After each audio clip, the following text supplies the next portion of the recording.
Uniform পরেও তাদের শিক্ষক বা তাদের মন্ত্রীদের বিরুদ্ধে যে কোনো ধরনের বাজে উক্তি করতে তারা দেরি করে না। যিনি প্রেজেন্ট করলেন আজকে অনেকগুলো কথা বললেন, ভিসি ব্র্যাক, তিনি এটার উপরে আলোচনা করলেন। নিশ্চয়ই আপনাদেরকে সুযোগ দেওয়া হলো, আপনারা অনেক আলোচনা করতেন, সকলের মনে অনেক পয়েন্ট রয়েছে আমি জানি। আমরা কাউকে আলোচনা করতে দেইনি, শুনিনি, কিন্তু আমরা শুনতে চাই আলোচনা, এবং এই আলোচনা যেন প্রত্যেকটি বিশ্ববিদ্যালয়ে চলে যায় সেই ব্যাপারে আপনাদের সকলের সহযোগিতা কামনা করব। আমি আশা করব আগামী দিনে এই দিবসটি আমরা যেন রিয়েলিস্টিক্যালি প্র্যাকটিক্যালি এই রেজিস্ট্রেশনে ইন্টেলেকচুয়াল প্রপার্টিতে আমরা দেখতে পাই আমাদের লিস্ট ক্রমান্বয়ে বেড়েই যাচ্ছে। সেই জন্য আমরা এই ধরনের ফেয়ারও এই দিবসে করতে পারি এবং বিশ্ববিদ্যালয়গুলোর মধ্যে তালিকাভুক্ত করে এই প্রতিযোগিতায় কারা রয়েছেন তাদেরকে আইডেন্টিফাই করে আমার মনে হয় রিওয়ার্ডের ব্যবস্থা করা যেতে পারে। এটা হওয়া উচিত, কারণ আমরা কখনো রিকগনাইজ করি না এবং তাদেরকে প্র্যাকটিক্যালি স্পিকিং রিওয়ার্ডও করি না। এই প্রচলনটি আমাদের মধ্যে আসতে হবে।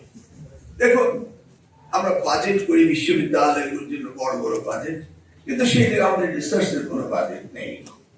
ব্র্যাক ইউনিভার্সিটি, ভিসি, এবং আপনারা বললেন যে PhD also a intellectual property. I don't know how many PhDs in this country right now. তবে কিছু কিছু ভুয়া পিএইচডি আছে। আপনারা জানেন সেই ঘোড়ার গল্প, আমি সেই ঘোড়ার গল্পের পিএইচডি, ঘোড়ার গল্প জানেন তো, পিএইচডি কার গল্প নিশ্চয়ই আপনারা জানেন, আমি রিপিট করতে চাচ্ছি না। আমরা সেই ঘোড়ার গল্পের পিএইচডি কথা বলছি না। Highly densely populated country in the world, Bangladesh. অতএব এই সেক্টরে আমরা রিমার্কেবল রিপ্রেজেন্টেশন থাকা আমাদের প্রয়োজন রয়েছে, কিন্তু এই জায়গাটিতে আমরা সেখানে যেতে পারিনি। না যাওয়ার পিছনে কারণ অনেক কিছু, সেগুলো বিশ্লেষণ নাই না করলাম।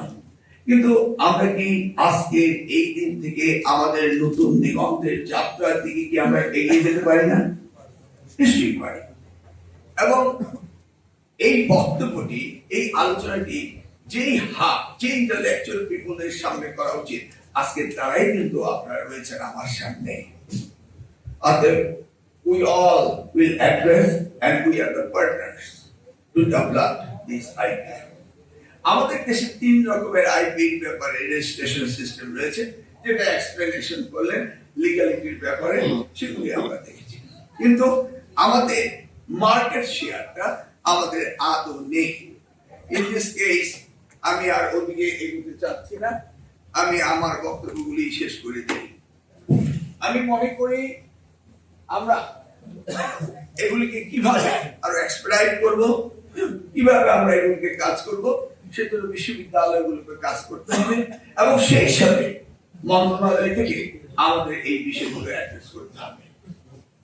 আমরা স্টেজে বসে সব কথা শুনতে পারি না, বিশেষ করে আমি, কারণ জরুরি বিষয়ে কথা আছে, মাঝে মাঝে গিয়ে ফেলে যায়, মাঝে মাঝে সাইড টপিকও করতে হয়। তবে এই আলোচনাগুলো এই বিষয়েই থাকে যখন যেখানে উপস্থিতি তার বাইরে কোনো নয়। আমাদের যে বিশ্ববিদ্যালয়ের বাজেট অ্যালোকেশন হচ্ছে, সেই থেকে রিসার্চের জন্য কি ধরনের হচ্ছে আমরা কি সেটা হিসাব করে দেখেছি? হ্যাঁ, বিগত দিনগুলোতে গভর্নমেন্টের ইনিশিয়েটিভ ড্রাইভ কি ছিল সেটা আলোচনা করতে চাচ্ছি না। তবে আমাদের প্রধানমন্ত্রী জনাব তারেক রহমান, তিনি অ্যানাউন্স করেছেন যে জিডিপি 5% শিক্ষা খাতে বাজেট উন্নীত করার তিনি তার নির্বাচনী এজেন্ডায় বলেছেন এবং সেই ব্যাপারে কাজ করার কথাও আমাদের নির্দেশ দিয়েছেন।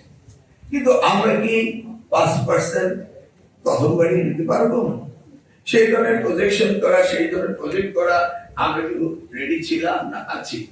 তবু আমি চাইবো, যেটা আমি ডিসির সাথে চেয়ারম্যান সাহেবের সাথে কথা বললাম, যে আমি চাই যে এবারে আমরা কিছুটা এগিয়ে যাই এবং সেটা আমাদের করতে হবে। 27% of the population are here. এটা খুব সুন্দর লাগলো শুনে, কিন্তু তারা ইনস্ট্যান্ট কফির মতো ইনস্ট্যান্ট রিঅ্যাক্ট করে, ইনস্ট্যান্ট কমেন্ট করে। আমি রাইট?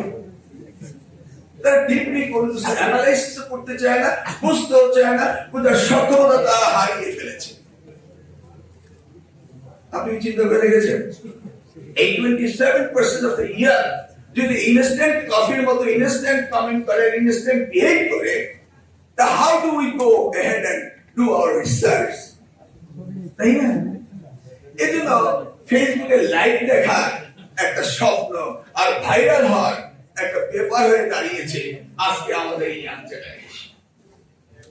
এমনকি তারা ইউনিফর্ম পরেও তাদের শিক্ষক বা তাদের মন্ত্রীদের বিরুদ্ধে যে কোনো ধরনের বাজে উক্তি করতে তারা দেরি করে না। তার মানে কোথায় আমরা আমাদের ইয়াং জেনারেশনকে নৈতিকতা বিবর্জিত জায়গায় আমরা নিয়ে যাচ্ছি।